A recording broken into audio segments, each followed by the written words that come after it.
Salut à tous, c'est Ocho, j'espère que vous allez bien. Bon, aujourd'hui, nouvelle vidéo, les gars. Ça fait longtemps, ça fait presque 3 mois depuis la dernière vidéo. Vous m'avez manqué, les gars. Et bon, avant de commencer, je précise là un petit truc. Oui, je joue toujours au foot, hein, comme je vous avais expliqué la dernière fois. Bon, ces derniers temps, j'avais pas trop le temps pour vous tourner des trucs de qualité. Donc, malheureusement, vous allez devoir vous contenter de petites updates comme ça de temps en temps. Je préfère vous le dire maintenant, c'est pas encore un retour. Mais le retour, là, il est prévu pour bientôt, les gars. Et comme je l'ai dit, hein, je vous ai parlé du développement web que je faisais à côté. Si je peux vous donner un conseil, les gars, même si genre vous comptez pas bosser là-dedans ou je sais pas quoi, apprenez à coder, les gars. C'est vraiment un game changer. D'ailleurs, les game changers, il faut que je fasse la vidéo là-dessus. Mais ça va vous ouvrir tellement de portes. Apprenez à coder, les gars. Au début, il faut s'accrocher, mais après, en plus, ça paye bien. Et donc, aujourd'hui, le plan là pour la vidéo, on a joué contre une N2, enfin, une 4e division allemande. Et bon, ça s'est pas passé exactement comme prévu. Mais je me suis dit que c'était une belle occasion pour vous faire une petite vidéo, pour vous montrer un petit peu comment je me suis débrouillé face à une équipe d'un tel niveau. Et donc, ce qu'on va faire comme d'hab, je vais vous mettre les images du match. Et restez bien jusqu'à la fin parce que après, bon, je vais vous faire un petit update de la saison, comment on va aborder la deuxième partie de saison. Et on va aussi parler de la suite de l'aventure parce que, les gars, rappelez-vous que là, je suis en Allemagne. Bon, moi, je vous ai dit, je suis là sur le long terme, il y a les objectifs, vous les connaissez. Mais c'est dès maintenant là qu'on commence à préparer la suite. C'est pas genre en juin que je vais me dire ouais, qu'est-ce qu'on fait la saison prochaine. C'est dès là, dès mars, avril, que bon, il va falloir commencer à réfléchir à la suite. Et j'ai une petite idée en tête. D'ailleurs, ce match-là, il a peut-être changé quelques plans. Mais si vous voulez savoir tout ça, il faut regarder jusqu'au bout, les gars. Donc là, je vous mets les images du match et on se retrouve juste après pour le débrief, les gars. Liebe Fußballfreunde, schön, dass ihr auch am Karnevalsamstag den Weg in den Livestream gefunden habt zum 5. Test. Jetzt noch das schöne gemeinschaftliche Foto mit der Prinzen. Edition hat nicht das erste Mal, dass ich das hier in Mendig gesehen habe. So sieht's aus. Gibt jetzt gleich freigeben, so ist es. Die TuS Koblenz spielt in den ersten 45 Minuten von links nach rechts in den blau-schwarzen Trikots. 43 Zählern geholt und steht damit an der Spitze. 3 Punkte vor dem TuS Main, 4 Punkte vor der SG Vordereifel. Man will also zurück in die Rheinland-Liga. Man hat dann natürlich auch ein paar richtig gefährliche Spieler. Brice, Braquin, Mitel, der Mann mit der 11 da vorne, 10 Tore hat er in der aktuellen Spielzeit erzielt. Auch immer einer der gefährlichsten Stürmer in der Rheinland-Liga. Definitiv ein Spieler, obwohl er jetzt natürlich auch nicht mehr der ganz jüngste ist, ungefähr 28, 29. Definitiv ein Spieler, der auch höherklassig hätte spielen können. C. Alemannia Pleit und zuletzt der 7:2 Erfolg bei Bezirksliga West Team SG Laufeld. Das also die Ergebnisse in der Wintervorbereitung. Leonhard Servas hat die Jugendjahre bei der TuS verbracht, auch den ein oder anderen Einsatz in der Vorbereitung. Gibt den Abstoß. Waldminghaus versteht die Welt nicht mehr, sei es drum, es geht in die andere Richtung. Schnell gedacht. Der Ball von Robin Rohr auf Mitel ist kein schlechter, der jetzt da durchbricht. 1 gegen 1 Situation. Brice Braquin Mitel setzt den Ball am Tor vorbei, aber ja, da musst du mit dem Prädikat Belastungssteuerung erklären. Heute nicht mit im Aufgebot sind ja einige. Unter anderem Michael Zadach. Hereingabe Mant ist gut und der Kopfball von Volkmar ist noch besser. Gut. Und jetzt ist es Armeteil, bekommt den Ball vom Fuß gespitzelt. Porter, guter Ball auf Waldminghaus. Wieder Raum im Zentrum und Sabané. Nächster Einwurf. Waldminghaus. Ganz dankbar in die Arme von Rohr, der es jetzt versucht schnell zu machen. Brice Braquin Mitel. Kann sich nicht durchsetzen, gibt den Einwurf. Nimmt Chachiri mit. Mant mit links. Gut auf Chachiri, der mal den Tempo zündet. Und da ist Cimczak. Volley ist der Anwärter für das schönste Tor des Tages. Lukas Cimczak Ja, ganz oft hat man das ja, wenn so Fußballspieler das absolute Risiko probieren. Ja, jetzt sehen wir die nächste Hochkarätige. Geht's ganz schnell. Wieder wird Lukas Cimcak gesucht, der aber den Ball abgegrätscht bekommt. Zweiter Versuch, Cimcak und Shaqiri. Und dann Waldminghaus, das Ding ist im Netz, die Fahne aber genauso oben. Sich da jetzt versucht durchzutanken, im letzten Augenblick gestoppt wird. Also das ist schon außergewöhnlich. Dieses Fußballspiel hier heute bietet höchsten Unterhaltungswert, aber das alles immer wieder phasenweise. Nächster Ball in die Spitze, Brice Brakin-Mitel. Diesmal ist die Fahne oben und jetzt sind sie sich auch der Bezirksliga sowieso eher selten.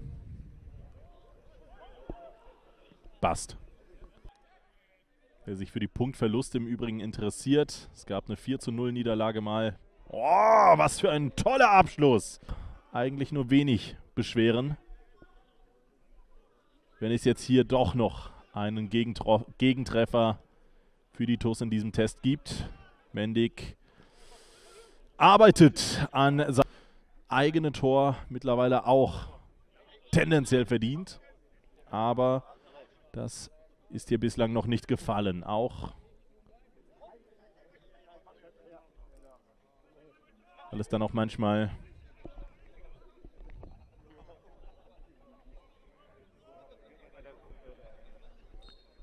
jetzt ist Pause, auch weil es dann manchmal im Abschluss der noch auf der Bank jetzt bei der TuS sitzt, ist Daniel von der Bracke. Der hat es sich da ganz alleine richtig bequem gemacht.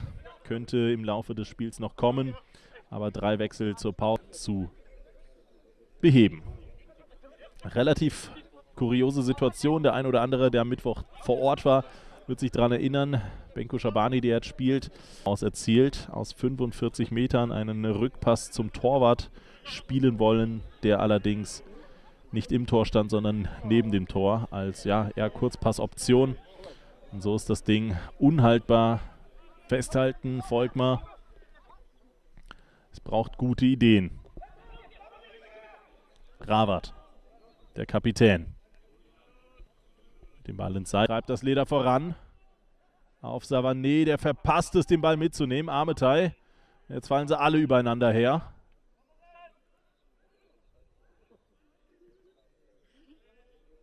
Befreiungsschlag im Tor aus. Mand auf engem Raum bekommt einen ab. Der Kapitän in einem sonst eher fairen Fußballspiel, das eher selten durch Foulunterbrechungen gestoppt wird. Der Mann mit der 10 am Leder, flache Reingabe, Stahl, oh, wird da ruppig gelegt, aber fair. Das ist, glaube ich, das, was wir primär festhalten dürfen. Und jetzt möglichst offensiv. Was die Positionierung der Kette geht auf, aber die TuS, ja, die TuS lässt sich da nicht lumpen. Dulon Esmel bittet zum Tanz und diese...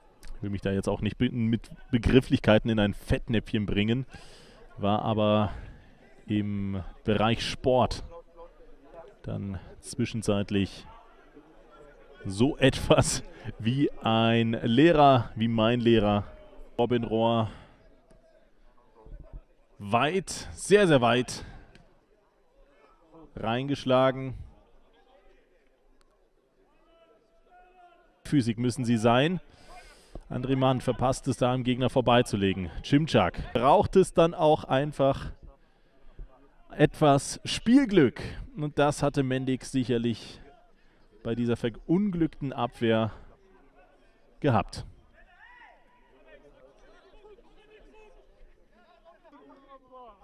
Auf Wingender. Kann er sich da durchsetzen, Marcel Wingender? Nein, Ball ist erstmal weg.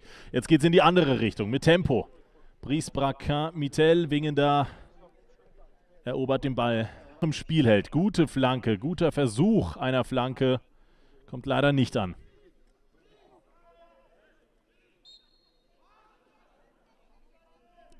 Foulspiel von noch in Durchgang 2.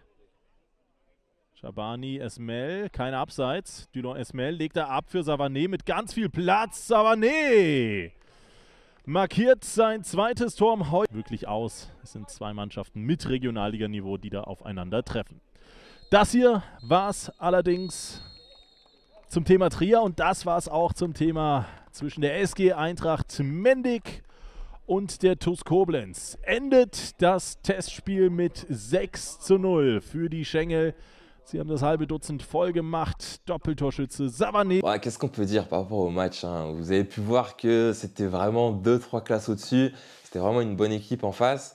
Et c'est bien parce que ces matchs-là, bon, sur le plan personnel, moi, ça me permet de me jauger par rapport à des mecs vraiment d'un calibre au-dessus, une équipe d'un calibre au-dessus. Parce que moi, je suis persuadé dans ma tête que j'ai le niveau pour jouer dans ces équipes-là, dans ces divisions-là. Et je vais vous raconter une petite anecdote par rapport à cette équipe-là. Parce que ça aurait pu se faire il y a 2 ans, mais il y a eu des petits problèmes, je vais vous raconter ça après. Malheureusement, c'est rare de se côtoyer à ce genre d'équipe-là, mais quand on joue contre ça, moi ça réveille quelque chose en moi, parce que vous savez, on est tous compétiteurs, on a tous envie d'aller le plus haut possible, le plus loin possible. Et ben quand je joue ce genre de match-là, là j'étais vraiment focus. Bon, petite remise en contexte par rapport au match, il faut savoir que je me suis quasi pas entraîné de la semaine, j'étais malade les gars. La semaine dernière, c'était dimanche, on commence l'échauffement. Au début, c'était juste on trottinait normal. Hein. J'ai fait 1 aller-retour, 2 allers-retours. Je pense vraiment que si je faisais le 3e, j'allais tomber dans les pommes. Je crois que c'était une grippe ou un truc comme ça. Et je suis resté collé au lit quasi toute la semaine. Il y a juste 2 jours avant le match, j'ai pu aller courir un petit peu. Et bon, ça va, genre sur le match, je me sentais bien, mais on n'était pas à 100%. Et voilà, même si, bon, malheureusement, sur ce match-là, il n'y a pas eu le but. Il aurait pu avoir le but. Hein. Mais voilà, ça m'a convaincu de ce que j'ai vu, des retours que j'ai eus, que j'ai le niveau, les gars, pour jouer dans ces divisions-là, dans ces équipes-là. Et donc, maintenant, les gars, plus de ralentir. Hein. Il n'y a plus tout ce qui me bloquait avant, les problèmes d'agents, tout ça, c'est derrière. Parce que ce que je vous disais par rapport à cette équipe-là, c'est que tout le monde le sait ici, donc je peux vous le raconter. Il y a 2 ans, vous savez, mon premier match, quand je suis arrivé à Mendig, c'était contre eux. Et ça, la vidéo, elle est encore sur la chaîne, vous pouvez aller voir. Et ça va, j'avais fait un bon match. Et l'été d'après, il y avait une proposition. Moi, j'étais chaud pour y aller. J'étais chaud. Mais le problème, et je pense qu'il va falloir que je fasse des vidéos là-dessus, parce que pour sensibiliser un petit peu, c'est que, vous savez, quand je suis parti à l'aventure, et maintenant, je voyais plein de choses d'une certaine manière, et maintenant, je me dis, t'étais débile, en fait. Non, non, ça se passe pas comme ça. Ça se passe pas comme ça. Vous savez, quand vous partez dans ce genre d'aventure-là, vous êtes un petit peu désespéré, prêt à tout. Les gars, j'ai pris mon sac, je suis allé en Bulgarie. Moi, dans ma tête, j'étais persuadé que j'allais trouver quelque chose. Mais à côté, ça me prenait pour un fou, il faut se le rappeler. Et donc, quand tu es désespéré comme ça, tu es prêt à vraiment accepter n'importe quelle situation. Et c'est pour ça qu'avec le recul, là, on est quoi? On est 2-3 ans après, vraiment, tout ce qui m'est arrivé, que ce soit en Bulgarie, la clim à Chypre, surtout la règle qui était passée sur les joueurs étrangers en Bulgarie, au final, heureusement que ça m'est arrivé. Parce que si j'avais signé là-bas, dans quel bourbier je me serais retrouvé. Ça, vraiment, aujourd'hui, avec le recul, je suis quasi certain que ça aurait mal terminé là-bas. Donc, au final, des fois, quand il vous arrive des expériences comme ça, c'est peut-être pour votre bien, les gars. Et quand je vous disais qu'il faut que je fasse certaines vidéos pour sensibiliser sur certaines choses, c'est par rapport aux agents, par exemple. Parce que quand j'étais là-bas, parce que souvent, je reçois des messages des mecs qui veulent partir dans le même genre d'aventure et qui étaient comme moi il y a 2-3 ans. Donc, c'est pour ça, vraiment, les gars, je vous promets, croyez-moi sur parole.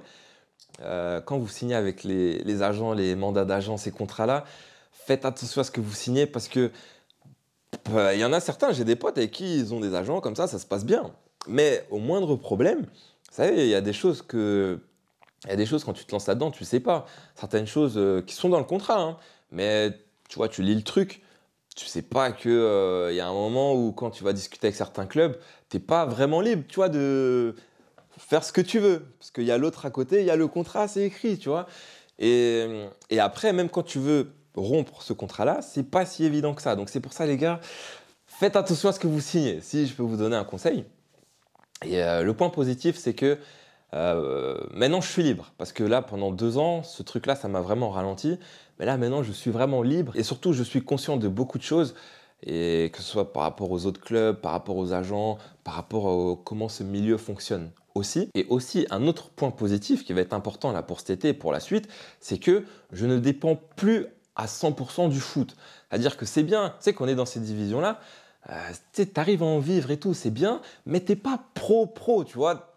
t'as pas les mêmes salaires qu'eux. Donc ça veut dire que c'est quand même une situation précaire. Si tout se passe bien, ok, il n'y a pas de souci, mais qu'est-ce qui se passe si tu as une blessure? On n'en parle pas beaucoup de ces moments-là, hein. J'ai pas mal de potes aussi qui sont un petit peu semi-pro, voilà, on va dire ça comme ça.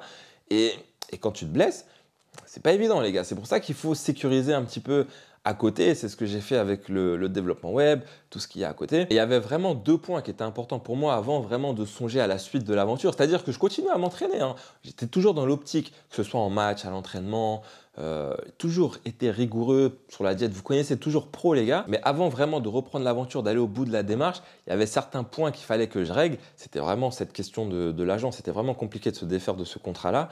Et c'était aussi le fait de ne pas dépendre à 100% du foot. Si demain il m'arrive une galère, il n'y aura pas de problème, les gars. Voilà, c'était vraiment ça là qu'il me fallait dans la tête. Parce que le fait justement d'être là au quotidien, de te dire vas-y, si tu te blesses, c'est pas grave, ça fait une différence de fou dans ta vie de tous les jours, dans tes entraînements, dans tes matchs, dans tes prestations. Je vous promets que ça change tout. Et donc, c'est pour ça que maintenant que je suis libre, les gars, parce que c'est maintenant qu'on commence à réfléchir à la suite de l'aventure.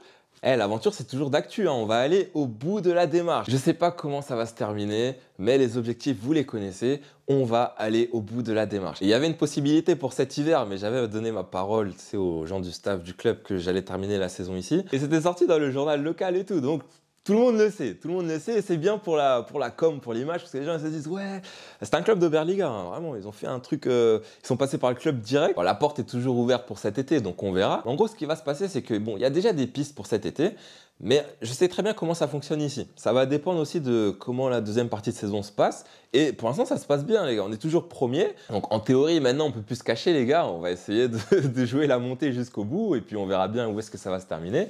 Et je sais qu'il y a des clubs du coup qui regardent les matchs, il y a des clubs qui me suivent dans la région. Donc tout va dépendre de comment je vais performer. Et la première partie de saison s'est bien passée.